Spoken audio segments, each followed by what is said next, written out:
আমি তোমাকে একটা কথা বলতে চাই। তুমি আবার কিছু মনে করবে না তো? রেখা, কি বলবে বলো না। আজ সকালে যখন আমি আমালাকে দুধ দিতে গেছিলাম, তখন জানো ওখানে ঠিক কি হয়েছিল? কি হয়েছে? আরে বললে তবে তো জানবো। আহ,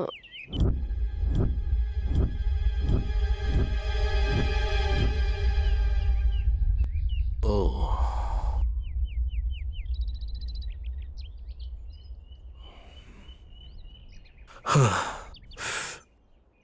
ঠিক আছে, আমি দেখে নেব। চলো ফেরা যাক। হুম এ বিষয়ে আর কাউকে কিছু বলো না। হুম।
ডোন্ট ওয়ারি, চিন্তা করার কোনো প্রয়োজন নেই। ইনি মনে হচ্ছে কোনো শক পেয়েছেন, তাতে ডিস্টার্ব হয়ে উনি ডিপ্রেসড হয়ে গেছেন।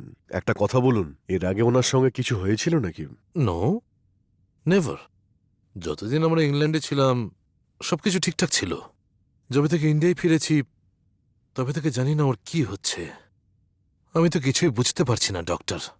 এসব কেন হচ্ছে আপনি বলতে পারবেন? হ্যাঁ, আপনি একদম ঠিক বলেছেন। ওনার মনের মধ্যে কিছু একটা লুকোনো রয়েছে, তার জন্যই এই সব হচ্ছে। ওনাকে ভালো মতো খেয়াল রাখতে হবে, যতটা সম্ভব ওনাকে রেস্ট নিতে দিন। আর আপনারাও রিল্যাক্সে থাকুন। আমি কিছু মেডিসিন লিখে দিচ্ছি, যাতে উনি আস্তে আস্তে সুস্থ হয়ে উঠবেন। ঠিক আছে তো? এই নিন। Thank you doctor. আর ওনার শরীরটা একটু ঠিক হয়ে গেলে কোনো শান্তিপূর্ণ জায়গাতে নিয়ে যাবেন, ওনার জন্য সেটা ভালো হবে। ঠিক আছে, হ্যাঁ। আমি এখন আসছি।